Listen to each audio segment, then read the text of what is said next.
नमस्कार मित्रांनो, आज मी तुम्हाला एक आगळी वेगळी गोष्ट या चॅनलवर तुमचं सर्वांचं स्वागत आहे. कथेला जास्तीत जास्त लाईक करा, शेअर करा आणि चॅनलला सबस्क्राईब करा. चला तर मग आता कथेला सुरुवात करू. मी विधवा असूनही पहिल्यांदाच एका तरुण मुलाला माझ्या रूममध्ये बोलावलं होतं आणि हीच माझ्या जीवनातील सगळ्यात मोठी चूक होती. मी जवळजवळ 12 वर्ष विधवेचे जीवन जगत होते. एवढे वर्ष मी कधीही परक्या पुरुषाचा विचार केला नव्हता. माझ्या नवऱ्याच्या अचानक मृत्यूनंतर मी माझ्या नवऱ्याचा व्यवसाय पुढे चालू ठेवला. मला एक मुलगा होता, त्याला सांभाळण्यातच मी स्वतःला व्यस्त ठेवलं होतं. मी सगळा वेळ या 2 कामांमध्ये व्यस्त होती. मी कधीही माझ्या इच्छा आकांक्षाकडे लक्ष दिलं नाही. माझा मुलगा आकाश आता 19 वर्षाचा झाला होता आणि अचानक आमच्या कंपनीच्या एका सगळ्यात जुन्या कामगाराने नोकरी सोडण्याचा निर्णय घेतला. त्यामुळे त्याच्या जागी मला एक नवीन कामगार ठेवावा लागणार होता. मग मी माझ्या त्या जुन्या कामगाराला सांगितलं, तुझ्या चांगल्या ओळखीच्या कोणी तरुण मुलगा असेल तर सांग. मग 2-3 तासांनी तो एका तरुण मुलाला घेऊन आला. त्याचं नाव रोहित होतं. दिसण्यावरून तो 20 ते 26 वर्षाचा वाटत होता. मला पहिल्यांदाच नजरेत रोहित एक चांगला मुलगा वाटला, म्हणून मी त्याला एक विश्वासू माणूस म्हणून लगेच कामावर ठेवलं. रोहित शिकलेला असल्यामुळे त्याला व्यवसायात चांगला अनुभव होता. सकाळपासून संध्याकाळपर्यंत तो माझ्याच मुलासोबत ऑफिसमध्ये असायचा आणि रात्रीच्या वेळेस तो आम्ही दिलेल्या रूममध्ये झोपण्यासाठी जायचा. माझा भाऊ परदेशात असायचा, पण काही दिवसांसाठी तो भारतात आला होता. तेव्हा त्याने माझ्या मुलाला त्याच्यासोबत परदेशात येण्याची विनंती केली. माझा भाऊ आकाशला म्हणाला, तू उरलेलं शिक्षण परदेशात पूर्ण केलंस आणि माझ्यासोबत राहिलास तर तुला व्यवसायात चांगला अनुभव येईल. पण मला अजिबात आकाशने माझ्यापासून लांब जावं असं वाटत नव्हतं. मला वाटलं होतं की त्याने इथेच राहून त्याच्या वडिलांचा व्यवसाय सांभाळावा. पण त्याने त्याच्या मामांचे ऐकून परदेशात जाण्याचा हट्ट धरला आणि माझाही नाईलाज झाला. मग आकाश पुढचं शिक्षण घेण्यासाठी परदेशात निघून गेला. आता मला एकटीलाच आमचा व्यवसाय सांभाळायचा होता. आकाश गेल्यानंतर मी खूप एकटी पडले होते आणि याच ठिकाणी कठीण काळात रोहितने मला खूप साथ दिली. रोहित खूप गरीब होता आणि त्याचे आईवडील या जगात नव्हते. त्यामुळे त्याचं लग्नही अजून झालं नव्हतं. जेव्हा माझा मुलगा परदेशात निघून गेला तेव्हा रोहित मला म्हणाला, मॅडम, तुम्ही माझ्यावर विश्वास ठेवू शकता. मी तुम्हाला कधीही दुखावणार नाही. त्याचं बोलणं ऐकून मला जरा बरं वाटलं. एक दिवस मी माझ्या मुलाचा फोटो बघत बसले होते. मला आकाशची खूप आठवण येत होती. तेवढ्यात रोहित रूममध्ये आला. माझा नाराज चेहरा बघून त्याने धीर दिला. आता आकाश परदेशी जाऊन 1 वर्ष झालं होतं आणि यामधल्या काळात रोहित माझा खूप जवळचा व्यक्ती झाला होता. रोहित दिसायला खूप मोठा वाटत होता. त्याचं शरीर वयापेक्षा जास्त मोठं वाटत होतं. मला आता असं वाटू लागलं होतं की रोहितने माझ्याजवळ यावं आणि माझ्यासोबत प्रेमाच्या गोष्टी कराव्यात आणि मला माझ्या दुःखातून मुक्त करावं. पण माझ्यात आणि त्याच्यामध्ये जी दरी होती ती पार करण्यासाठी त्याला खूप मुश्किल होती. कारण कितीही जरी झालं तरी तो माझा नोकर होता आणि मी त्याची मालकीण. आता मला रोहितची सवय झाली होती. मी त्याची काळजी पण घेत होते आणि तोही माझ्या सगळ्या गोष्टी ऐकत होता. मी आता दुसऱ्या लग्नाचा विचार करू लागले होते. मी अशा माणसासोबत लग्न करायचा विचार करत होते जो स्त्रियांची इज्जत करेल, त्याच्या मनातील गोष्टी ओळखू शकेल आणि खूप प्रेम करेल. पण आता मी आयुष्यातल्या अशा वळणावर होते की याविषयी विचारही करू शकत नव्हते. माझा मुलगा आता लग्नाच्या वयाचा झाला होता आणि मी आता 35 वर्षाची झाली होती. त्यामुळे असा विचार करणं माझ्यासाठी स्वप्नासारखं होतं. रोहित आणि माझ्या वयात खूप अंतर होते. तो आता 28 वर्षाचा झाला होता. रोहितने मला चांगल्या वाईट खूप काळात मदत केली आणि हीच गोष्ट प्रत्येक स्त्रीला हवी असते. माझ्याकडे खूप संपत्ती होती, पण काही गोष्टी पैशाने विकत घेत येत नसतात. त्यामुळे त्यांच्याविषयी माझ्या मनात असे विचार येऊ लागले होते. लग्नाच्या 5 वर्षांनी मी विधवा झाले होते. आता 50 येथील उभी असलेली मी आयुष्याचा एक मोठा कालखंड असा गेला की जिथे कर्तव्य होती, जबाबदाऱ्या होत्या, पण माझ्यासाठी काहीच नव्हतं. 5 वर्षाचा हा एकटेपणा म्हणजे शरीराच्या आणि मनाचा अनेक मुक मैदान होतं. रोहितचं येणं म्हणजे त्या कुरड्या मैदानावर पहिला पाऊस होता. त्याच्या उपस्थितीने माझ्या मनातल्या दडलेल्या वासना, हळव्या भावना सगळंच जणू बाहेर येऊ लागलं होतं.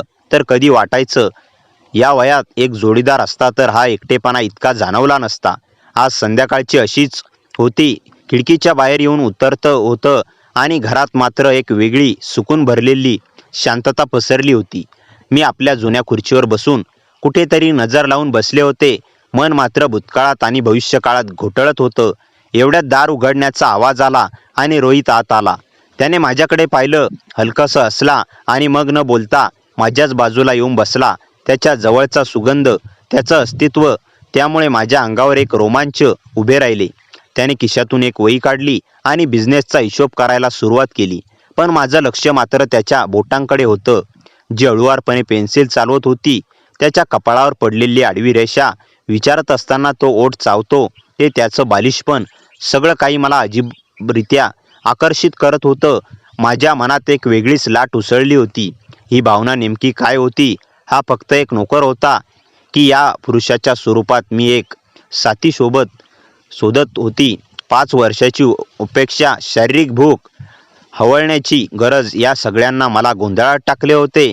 मी स्वतःला सांगत होते, तो तुझा नोकर आहे, हे विचार वाईट आहेत. पण मन मात्र बाजूला बसून त्याचा हात हातात घ्यायची, त्याच्या खांद्यावर डोकं टेकवायची हिसंगत करत होतं. आतापर्यंत मी फक्त वाचलं होतं, ऐकलं होतं की एकट्या स्त्रीला, विशेष विधवा स्त्रीला साथीची गरज असते. पण आज रोहितच्या या शांत सानिध्यात मला ते प्रकाशपणे जाणवलं. माझ्याकडे संपत्ती होती, आलिशान घर होतं, पैसा होता, पण या सगळ्यांपेक्षा गरज होती ती एका स्पर्शाची, एका जिव्हाळ्याची, एका आपल्या माणसाची. खुर्चीत बसून मी त्याच्याकडे बघत होती. त्याला माझ्या भावनांचा अंदाज नव्हता. तो नकळत माझ्या अगदी जवळजवळ सरकला. त्याचा हात माझ्या हाताला लागला. तो स्पर्शजन विजयचा धक्का होता. मी दचकून त्याच्याकडे पाहिलं. त्यानेही डोकं वर करून माझ्याकडे पाहिलं. त्या एकमेकांच्या नजरेतून एक शब्द न बोलता एक संवाद झाला. त्या क्षणी तो माझा नोकर नसून आणि मी एक फक्त स्त्री होती, जिला एका साथीची गरज होती, एका आधाराची, एका प्रेमाची तीव्र ओढ लागली होती. मी माझा हात हळूच त्याच्या हातावर ठेवला. तो क्षणभर थबकला, पण मग त्याने माझा हात आपल्या हातात घट्ट धरला. त्या स्पर्शाने माझं 5 वर्षाच्या एकटेपणाला, अपूर्ण इच्छांना एक शांत उत्तर मिळालं होतं. एक दिवस मी आणि रोहित मार्केटमध्ये भाजी आणायला गेलो होतो. तेव्हा एका सिग्नलवर आमची गाडी थांबली आणि तिथे एक भिकारी आमच्या गाडीजवळ आला. पैसे मागताना म्हणाला, देव करो आणि तुमच्या दोघांची जोडी अशीच राहू दे आणि तुमच्या दोघांमधील प्रेम कायमच असंच राहू दे. मी त्याला शांतपणे पैसे काढून दिले आणि आम्ही पुढे निघून गेलो. पुढे गेल्यावर यानंतर मी तिरक्या नजरेने रोहितकडे पाहिलं, तर तो तणावात असल्यासारखा वाटत होता. मग तो मला म्हणाला, आजकालचे भिकारी पैशासाठी काय बोलेल याचा भरोसा नाही. मी म्हणाले, कोणती स्त्री या वयात लग्न करेल? तेव्हा रोहित म्हणाला, का नाही करणार मॅडम? तुम्ही तर या वयात एवढ्या सुंदर दिसता आणि कोणीही तुमच्याशी लग्न करेल. मग मी म्हणाले, सगळ्यांनीच आपल्या शरीराची काळजी घेतली पाहिजे. पण रोहित, तू या कामामुळे स्वतःच्या शरीराकडे अजिबात लक्ष देत नाहीस. मला हे बोलायचं नव्हतं, पण माझ्या तोंडून कसं गेलं मला समजलं नाही. त्यानंतर मला खूप लाज वाटू लागली. नंतर रोहित म्हणाला, मॅडम तुम्ही खरंच तुमच्या वयापेक्षा खूप लहान दिसता. मग मी लाजत लाजत म्हणाले, रोहित काहीतरी बोलू नकोस. मग रोहित मला मध्येच थांबवत म्हणाला, नाही मॅडम, तुम्ही खरंच खूप सुंदर दिसता. तरुणपणात तुम्ही फक्त आपल्या नवऱ्याचा आणि मुलाचा विचार केला, आता स्वतःचा विचार. मग मी म्हणाले, एवढ्या सगळ्या तरुण मुली लग्नासाठी पडल्या आहेत, त्यांना सोडून माझ्यासारख्या विधवेशी कोण लग्न करेल? आणि माझं वय खूप झालं आहे. तेव्हा रोहित थोडा गप्प बसला आणि थोड्या वेळाने म्हणाला, मॅडम मी तुम्हाला एक गोष्ट खूप दिवसापासून बोलणार होतो, पण धाडस होत नव्हतं. तुम्ही रागवणार नसाल तर मी बोलू का? मग मी म्हणाले, बिंदास बोल. तेव्हा तो थरथरत्या आवाजात म्हणाला, मॅडम तुम्ही मला मनापासून आवडता. मला तुमच्याशी लग्न करायचं आहे. हे ऐकताच माझं हृदय जोरजोरात धडधडू लागलं. मी त्याच्याकडे आश्चर्यचकित होऊन बघू लागले. तेव्हा रोहित म्हणाला, मला माफ करा मॅडम, मी माझी मर्यादा ओलांडल्या. रोहितचं हे बोलणं ऐकून मी माझ्या भावना नियंत्रणात ठेवल्या आणि त्याला म्हणाले, रोहित या तुझ्या बोलण्यावर मी नाराज नाही झाली, काळजी करू नकोस. पण रोहित तू खूप चांगला आहेस, पण आपल्या दोघांमध्ये वयाचं खूप अंतर आहे. तू भावनिक होऊन बोलला आहेस, पण भावनिक होऊन जे निर्णय घेतले जातात त्यापासून पुढे मोठा पश्चाताप होतो. तेव्हा रोहित म्हणाला, मॅडम मी पूर्णपणे शुद्धीत आहे. तेव्हा मी म्हणाले, लग्न खरं तर मुलं जन्माला घालण्यासाठी केलं जातं आणि माझं तर वयही निघून गेलं आहे. तेव्हा रोहित म्हणाला, आहे ना, आणि मला मुलांची वगैरे काही हौस नाही. रोहित हे सगळं खूप आत्मविश्वासाने बोलत होता आणि त्याचं नजर माझ्या फक्त बोलण्याकडे होती. मग रोहित मला म्हणाला, मॅडम तुम्ही विचार करून तुमचा निर्णय सांगा. मला काय बोलावं ते समजत नव्हतं. घरी आल्यावर मी विचार करू लागले. माझं एक मन हो म्हणत होतं आणि दुसरं मन नाही म्हणत होतं. कारण आजकाल कोणत्याच पुरुषावर विश्वास ठेवणं खूप कठीण आहे. त्यानंतर आम्ही दोघं एकमेकांशी जास्त काही बोललो नाही. पण हे न बोलणं खूप जड जात होतं. मला रोहितशिवाय एकही दिवस किंवा एकही रात्र कठीण झालं होतं. एवढ्या मोठ्या घरात रोहित आणि माझ्याशिवाय कोणीच नव्हतं. कारण माझी सगळी जबाबदारी तो सांभाळत होता. तेव्हा माझ्या मनात एक गोष्ट आली की एका एकट्या स्त्रीला एका पुरुषाची किती गरज आहे. कारण तो माझं एक जीवनसाथीप्रमाणे खूप काळजी घेऊ लागला. मी आता रोहितवर प्रेम करू लागले होते. कारण रोहित आता माझी गरज बनला होता. रोहितने त्याच्या स्वभावामुळे माझ्या मनात एक नोकर म्हणून नाही तर एक जीवनसाथी म्हणून जागा निर्माण केली होती. एक दिवस मी रोहितला माझ्या व्यवसायाची सगळी जबाबदारी दिली. कारण आता माझ्या व्यवसायाकडे दुर्लक्ष होऊ लागलं होतं. एक दिवस माझं डोकं खूप दुखत होतं म्हणून मी माझं डोकं दाबत होते. तेव्हा तिथे रोहित आला. त्याच्या हातात खूप साऱ्या फाईल्स होत्या. पण माझं डोकं खूप दुखत होतं म्हणून मी काहीच विचारलं नाही. तेव्हा रोहित म्हणाला, मॅडम मी तुमचं डोकं दाबून देतो. मी नको म्हणाले पण त्याने माझं डोकं दाबायला सुरुवात केली आणि म्हणाला, मॅडम या फाईलचा आता नका बघू, उद्या तपासा.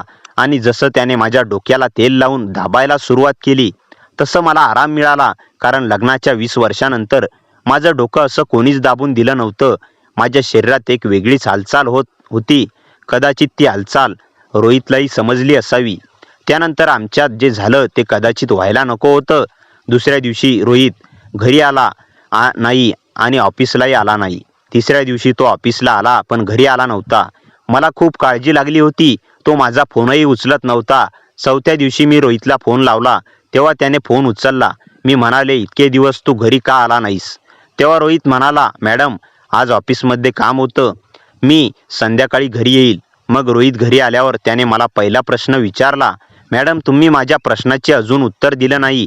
पण मला शांत बघून तो म्हणाला, ठीक आहे मॅडम, मी तुमच्याबद्दल असा विचार करणं सोडून देईन आणि तुम्ही पण तुमच्या व्यवसायात आधीसारखं लक्ष घाला. आता तुम्ही रोज ऑफिसमध्ये जाऊ लागा.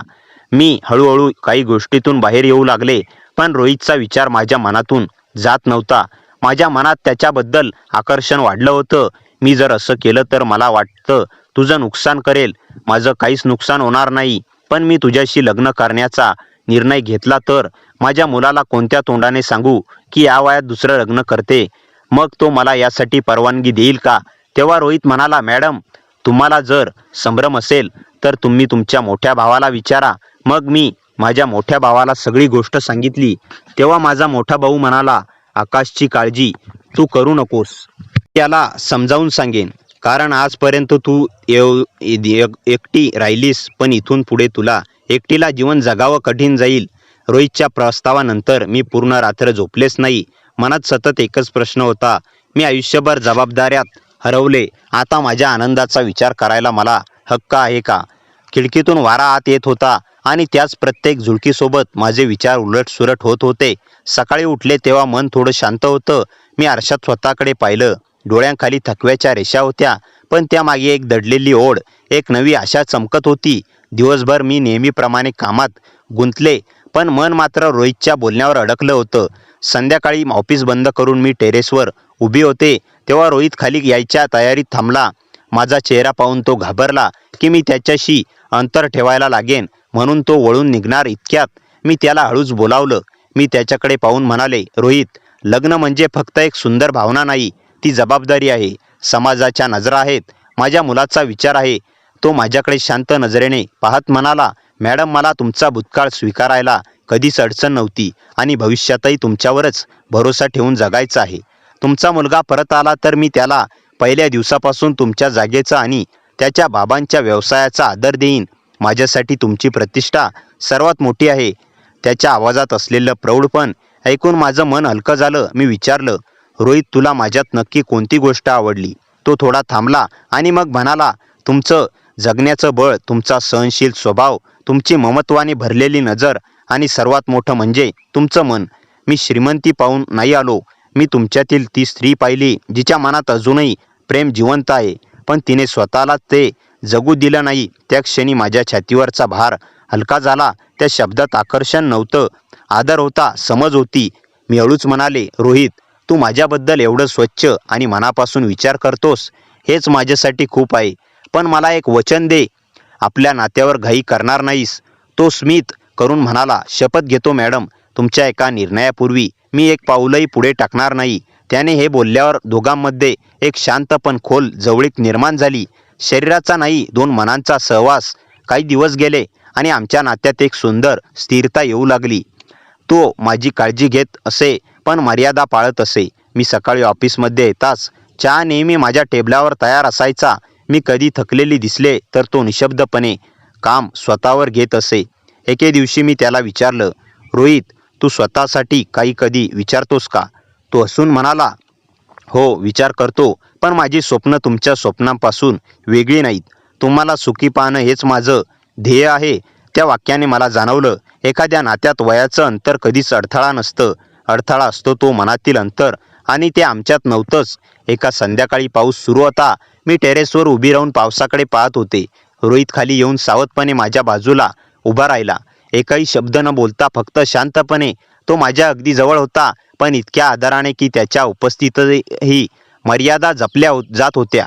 मी हळूच म्हणाले, रोहित, मला अजून वेळ पाहिजे. माझ्या मुलाला सांगण्याचं धाडस जमायला, समाजाच्या नजरा झेलायला, आणि सर्वात मोठं म्हणजे स्वतःला पटवायला की मला हे सुख मिळण्याचा हक्क आहे. रोहित हलक्या आवाजात म्हणाला, मी इथेच आहे. जितका वेळ लागेल तितका वेळ देईन. तुमचा हात पकडायला घाई नाही, पण कधी तुम्ही स्वतःहून हात पुढे कराल तेव्हा माझा हात तुमच्यातून कधीही निसटणार नाही. त्या शब्दांनी माझ्या डोळ्यात पाणी आलं, पण मन मात्र पहिल्यांदाच निर्धास्त झालं. त्या दिवसापासून आमच्या नात्यात प्रणय होता, पण संयमाने गुंफलेला. प्रेम होतं, पण मर्यादांनी जपलेलं. आणि सर्वात महत्त्वाचं म्हणजे तो मला एकटेपणातून बाहेर काढत होता, पण स्वतःचं अस्तित्व माझ्यावर लादत नव्हता. त्या पावसाच्या संध्याकाळी नंतर आमच्यात काहीतरी बदललं होतं. शब्दांनी नाही, पण शांततेने. आमचं नातं एक पाऊल पुढे गेलं होतं. तो मी बोलण्याआधीच माझी गरज ओळखू लागला, आणि मी त्याच्या उपस्थितीत स्वतःला अधिक सुरक्षित वाटू लागले. तरीही आम्ही दोघांनीही सीमारेषा जपल्या होत्या. एके दिवशी सकाळी ऑफिसमध्ये मी पोचलो तेव्हा माझ्या टेबलावर नेहमीचा चहा नव्हता. मला थोडी चिंता वाटली. रोहित ऑफिसमध्ये नव्हता. मी विचार करत होते, आज काय झालं असेल. थोड्या वेळाने तो आला. त्याच्या हातात फाईल्स, पावसामुळे केसावर थेंब आणि चेहऱ्यावर थोडा थकवा. मी विचारलं, काय झालं रोहित, तब्येत ठीक आहे ना? तो हसला, हो मॅडम, तुमच्यासाठी एक काम करत होतो. मी भुवया उंचावत म्हणाले, माझ्यासाठी? त्याने टेबलावर एक लाल फाईल ठेवली. मॅडम, हा तुमच्या मुलाच्या ट्रॅकिंगचा रिपोर्ट आहे. मला माहीत आहे की हे तुमच्या मनात सतत असतं, म्हणून मी एका सोशल वेलफेअर ग्रुपकडून माहिती मिळवली. आकाश कुठे आहे, कसा आहे, त्याचा मित्र परिवार कसा आहे, सगळं यात आहे. मी थबकलो. माझा मुलगा, ज्याला मी महिनोपासून शोधत होते, त्याच्या हालचालींचा धागा माझ्यासमोर होता. आणि हा धागा मला कोण देऊन गेला? तो मुलगा ज्याच्यासोबत मी अजून नातं मान्यही केलं नव्हतं. मी डोळ्यातलं पाणी रोखत म्हणाले, रोहित, तू हे का केलं? तो हळूच म्हणाला, कारण तुम्ही स्वतःला कितीही मजबूत दाखवलं तरी मी तुमच्या आतली आई रोज तुटताना पाहतो. कोणत्याही नात्याचा पुढचा टप्पा हे बोलून होत नाही, तो आपल्या कृतींनी सिद्ध करावा लागतो. मी प्रेम मागायला नाही आलो मॅडम, मी तुमचं ओझं कमी करायला आलो आहे. त्या क्षणी माझ्या आत काहीतरी खोल हललं. मी फाईल उघडून पाहिली. आकाश पुण्याजवळ होता, एक वेलफेअर ग्रुपमध्ये सामील, सुरक्षित. माझ्या हातांनी थरथरायला सुरुवात केली. मी त्या भावनेतच बसून राहिले.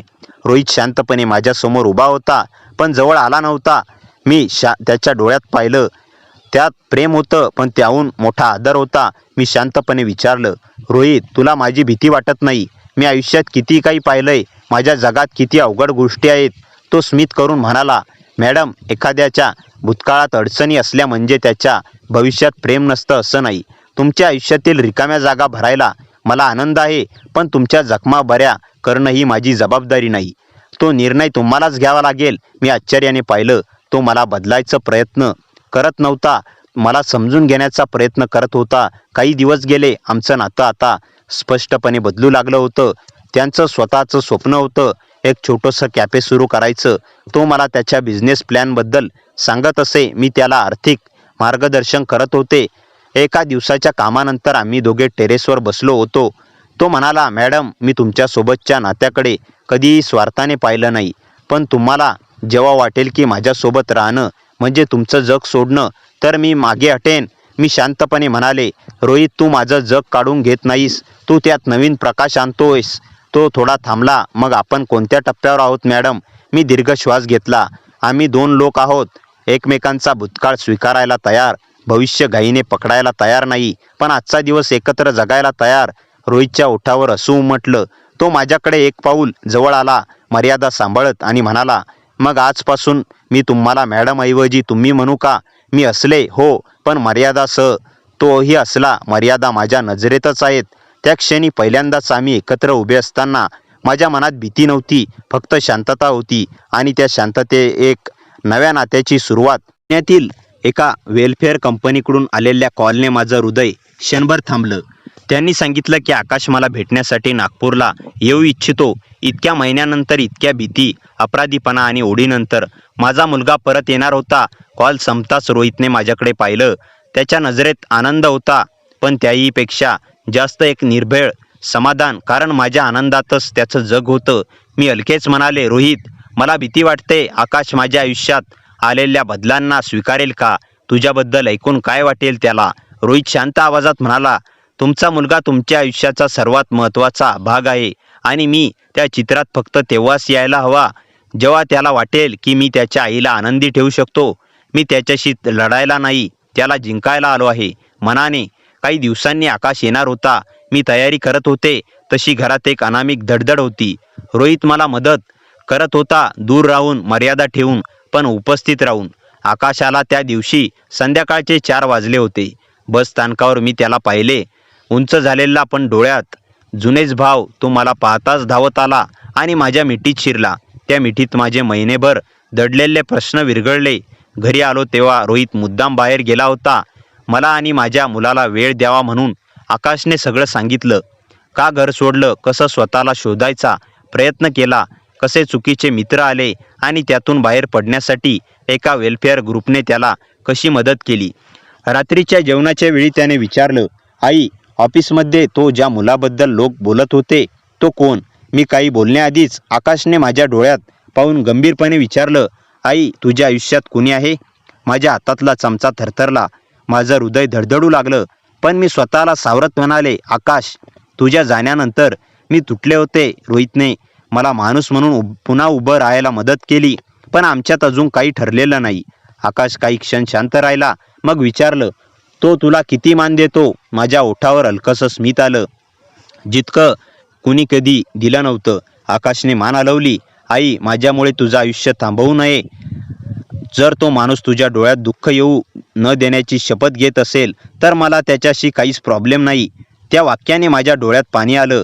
मला वाटलं होतं की आकाश माझ्या नात्याला नाकारेल, पण त्याने मला समजून घेतलं. दुसऱ्या दिवशी सकाळी रोहित घरी आला. त्याने दारातच थांबून विचारलं, मी आत येऊ का किंवा नको? मी आकाशकडे पाहिलं. तो हसला. या रोहित सर, मी ऐकलंय तुम्ही माझ्या आईची खूप काळजी घेतली. रोहितने नम्रपणे उत्तर दिलं, त्या माझ्यासाठी फक्त मॅडम नाहीत, त्या माझ्या आयुष्याचा आधार आहेत. आकाशने थोडं निरीक्षण केलं, मग शांतपणे म्हणाला, एकच विचारतो, तुम्ही माझ्या आईला कधीही एकटं सोडणार नाही ना? रोहितने कुठलाही दिखावा न करता फक्त इतकंच म्हटलं, मी तुमच्या आईच्या जवळ राहू शकतो किंवा दूर, पण त्यांना कधीही एकटं वाटू देणार नाही. आकाशच्या चेहऱ्यावर एक समाधान दिसलं. त्या क्षणी मला समजलं, आपल्या नात्याचा पुढचा टप्पा प्रेम नव्हता, तर स्वीकार होता, आणि तो मिळाला होता माझ्या मुलाकडून. संध्याकाळी आकाश खोलीत गेला तेव्हा मी आणि रोहित बाल्कनीत उभे होतो. रोहितने हळूच विचारलं, आजचा दिवस तुमच्यासाठी कसा होता? मी त्याच्याकडे पाहिलं आणि म्हणाले, आज माझ्या जगाने तुला जागा दिली. तो हलके स्मितला. मग आपल्या नात्याचा पुढचा टप्पा आज सुरू झाला. मी हळूच मान हलवली. हो, आजपासून रोहितजीला त्या रात्रीनंतर झोपच लागली नव्हती. तिच्या डोळ्यातलं ते अनोखं आकर्षण, तिच्या थरथरणाऱ्या आवाजातील त्याच्या ओठांवर ठेवलेला विश्वास, आणि तिच्या विदारक भूतकाळाचं ओझं, हे सगळं एकत्रितपणे त्याच्या मनात वादळ उठवत होतं. दुसऱ्या दिवशी सकाळी ती रस्त्याच्या कोपऱ्यावर उभी होती, नेहमीसारखं शांत, पण आज काहीतरी वेगळं होतं. ती त्याच्याकडे पाहतच डोळे हलकेच ओले झाले, पण ती लगेच हसू बनवून ते लपवू लागली. रोहितजी, काल मी खूप बोलले ना? तिने विचारलं. तू थोडं नाही, खूप काही सांगितलंस आणि मी ऐकलंही. तो तिच्याकडे सरळ पाहत म्हणाला. अचानक तिच्या चेहऱ्यावरून ससू गायब झालं. ती आणखी काही बोलणार इतक्यात तिच्या खांद्यावरून कोणीतरी हात झटकून गेला. दोघेही दचकलं. एक उंच काळा रागीट चेहऱ्याचा माणूस त्याच्या समोर थांबला. तिच्या चेहऱ्यावर भीती उमटली.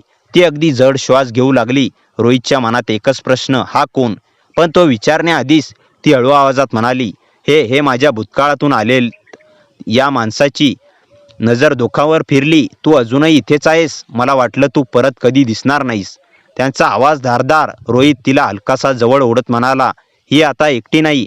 त्या माणसाने रोहितकडे तिरक्या नजरेने हसत विचारलं, आणि तू कोण तिच्यासाठी? हा प्रश्न अचानक त्याच्या नात्याचा पुढचा टप्पा उघड करणारा ठरला. रोहित तिच्याकडे पाहतो. तिचे डोळे म्हणत होते, काहीतरी सांग, मला निवड, मला सुरक्षित ठेव. रोहितचा श्वास कोंडला. पण एका क्षणात त्याने तिच्या डोक्यावर हलकेच हात ठेवला आणि स्थिर आवाजात म्हणाला, मी तो आहे ज्याच्या आयुष्याचा पुढचा अध्याय तिच्याशिवाय सुरूच होऊ शकत नाही. ती थरथरली. त्या शब्दांनी तिच्या डोळ्यात आश्चर्य, प्रेम आणि न बोललेला दिलासा एकत्र चमकला. तो माणूस जवळ येत म्हणाला, कथा अजून सुरू झालेलीच नाही. तुला माहीत नाही तू कोणत्या संकटात पाय टाकलास. रोहित पाय घट्ट रोवून उभा राहिला. जे असेल ते दोघे मिळून पाहू. मी मात्र त्याच्या शेजारी उभी राहिली, पहिल्यांदाच कोणावर पूर्ण विश्वास ठेवून. पण अचानक तिचा फोन वाजला. स्क्रीनवर नाव पाहून तिचा जीव जागच्या जागी गोठला. फोन खाली सरकवते. रोहित तिच्याकडे बघतो. कोण आहे? ती थरथरत उत्तरते, हा खरा सस्पेन्स आहे. हे नाव मी तुला कधीच सांगू शकत नाही. रोहित फोनकडे हात वाढवतो आणि म्हणतो, आता सांगायची वेळ आली आहे, कारण आपलं नातं आता मागे फिरायला तयार नाही. फोनची रिंग अजूनही सुरूच होती, पण तिचा थरथरणारा हात त्या स्क्रीनकडे बघायलाही घाबरत होता. रोहितने सावकाश तिचा फोन हातात घेतला. स्क्रीनवर दिसणारं नाव पाहून त्यालाही क्षणभर श्वास रोकावा लागला. अनिकेत हे नाव पहिल्यांदाच त्याने ऐकलं, पण तिच्या चेहऱ्याकडे पाहून वाटलं, या नावामागे काहीतरी खोल जखम दडलेली आहे. फोन कट झाला. ती हलक्याशा भीतीने बस कुजबुजली. तो परत आला आहे. रोहित तिच्यासमोर वाकून बसला. तो कोण? तुझ्या डोळ्यात इतका दडपलेला अंधार का? तिचे डोळे भरून आले. अनिकेत, माझा भूतकाळ आहे, माझ्या आयुष्यातला सर्वात मोठा धोका आणि माझी सर्वात मोठी चूक. समोर उभा असलेला उंच रागीट माणूस त्याच्याकडे तुच्छतेने पाहत असला, जणू त्याला सगळी कथा माहिती होती. तू अजून त्याच्याकडे लपवतेस? तिचा श्वास अडखळला. ती मागे सरकली. रोहित त्या माणसावर भडकून म्हणाला, स्पष्ट बोल, हे कोणते खेळ चाललेत? तो हसला. अनिकेत, फक्त तिचा भूतकाळ नाही, त्याच्यासाठी ती अजूनही मालमत्ता आहे, आणि हे तुला माहीत नसेल. ती त्याच्याकडून पळून गेली आहे.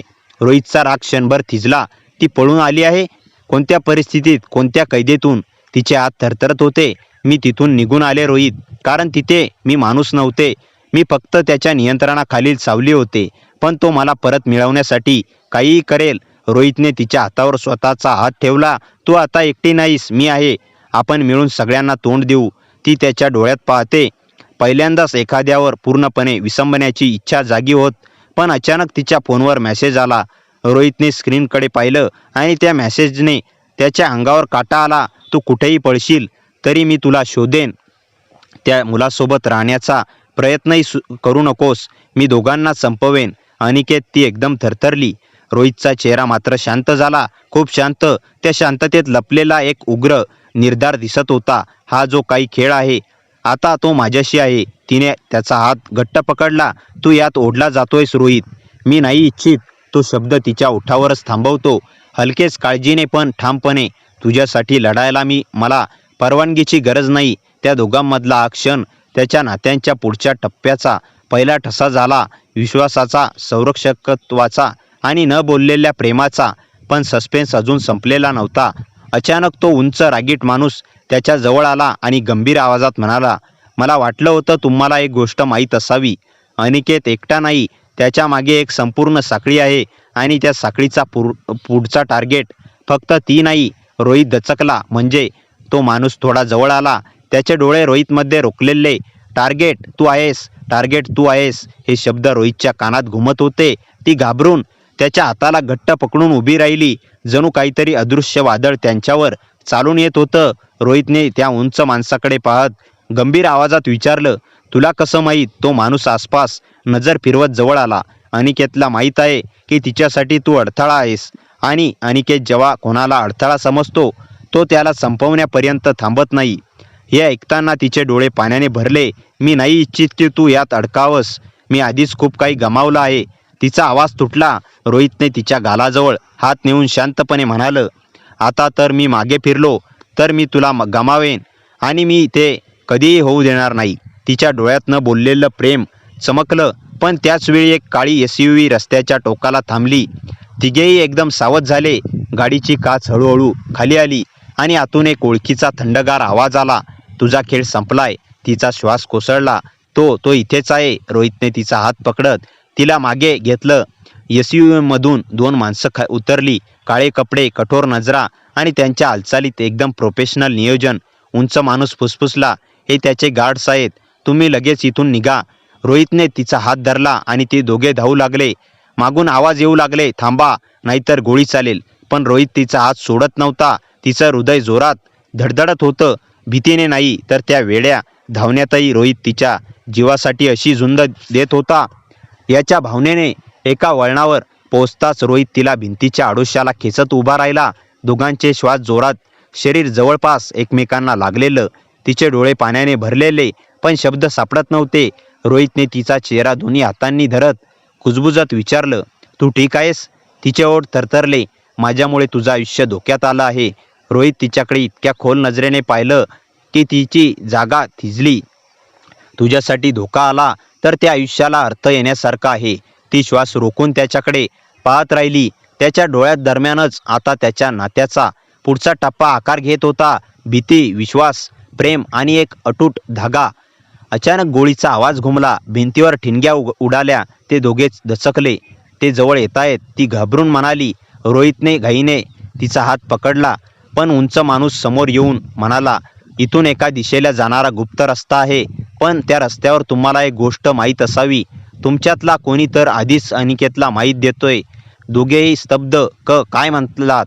रोहितचा आवाज तुटला. हो, तो माणूस म्हणाला, तुमच्यातला कोणीतरी त्याच्याशी संपर्कात आहे आणि अनिकेतला माहिती आहे की तुम्ही कुठे आहात, कुठे जात आहात. सगळं. तिचा चेहरा पांढरा पडला. कोण?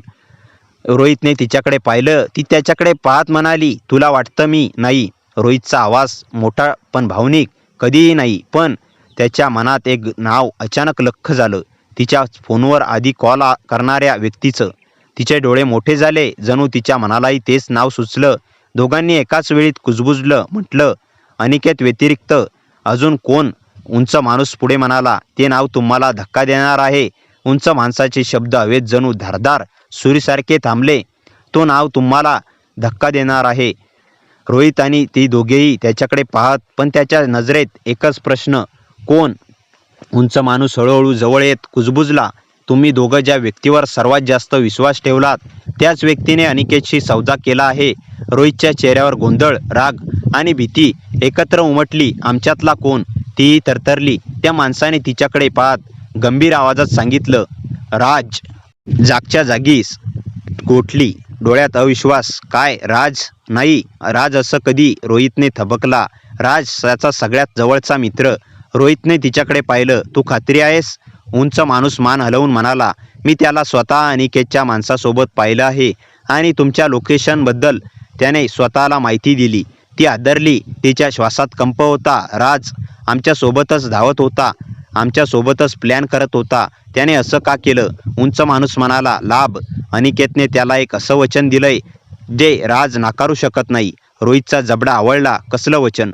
उत्तरांनी तिचं हृदय फाडलं. अनिकेतला त्याला सांगितलं की जर त्याने तिचा मार्ग शोधण्यात मदत केली तर तिचं आयुष्य संपवल्यावर तिच्या भूतकाळाशी संबंधित एक फार मोठं रहस्य तो राजलाच देईल.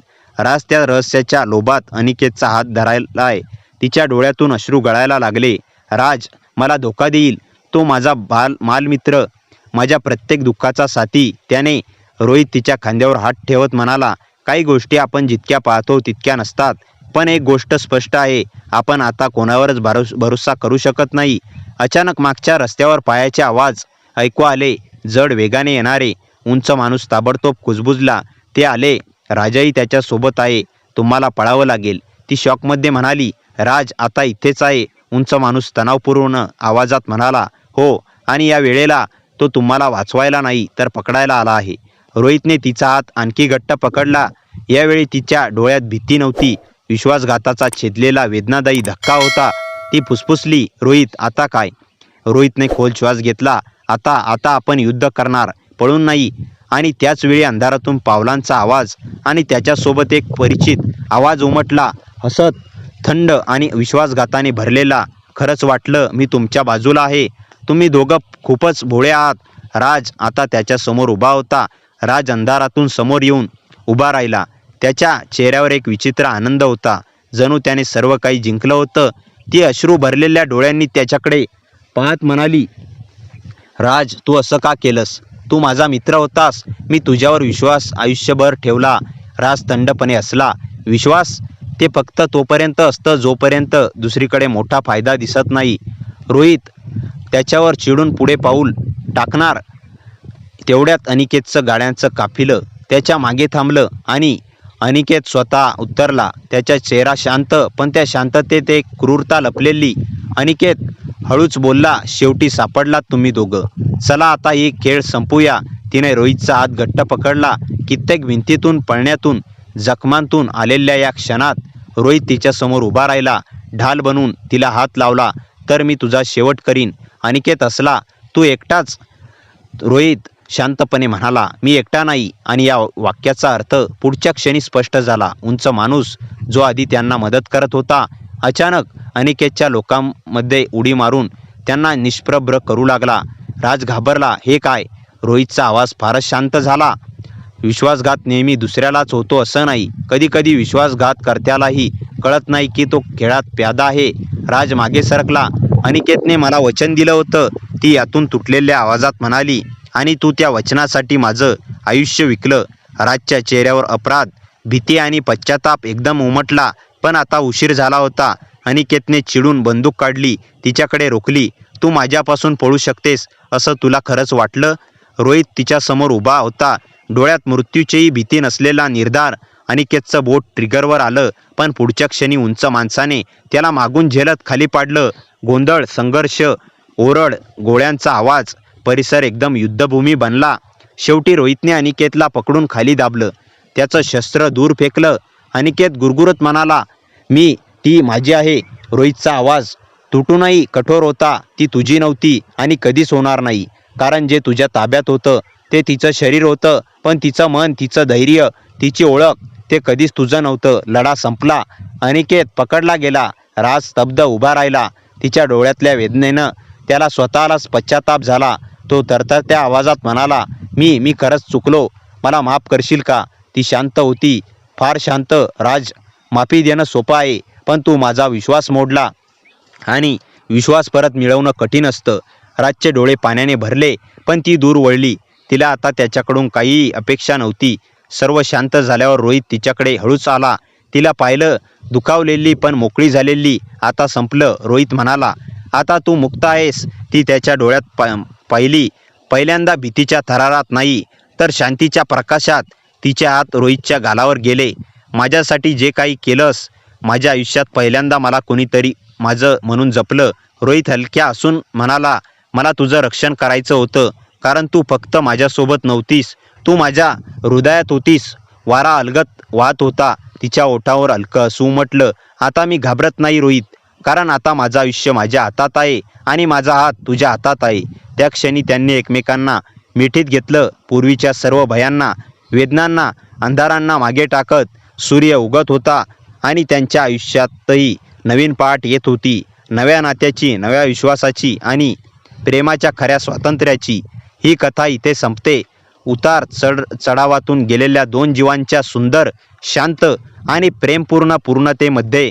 मित्रांनो, कथा कशी वाटली कमेंटमध्ये नक्की सांगा. कथेला जास्तीत जास्त लाईक करा आणि हाईप करा आणि आपल्या मित्रमैत्रिणींमध्ये शेअर करा. आणि हो, चॅनलवर नवीन असाल तर चॅनलला सबस्क्राईब करायला विसरू नका. भेटूया पुन्हा अशाच इंटरेस्टिंग आणि धमाकेदार कथेसह. तोपर्यंत हसत राहा, खुश रहा. धन्यवाद. शुभ दुपार.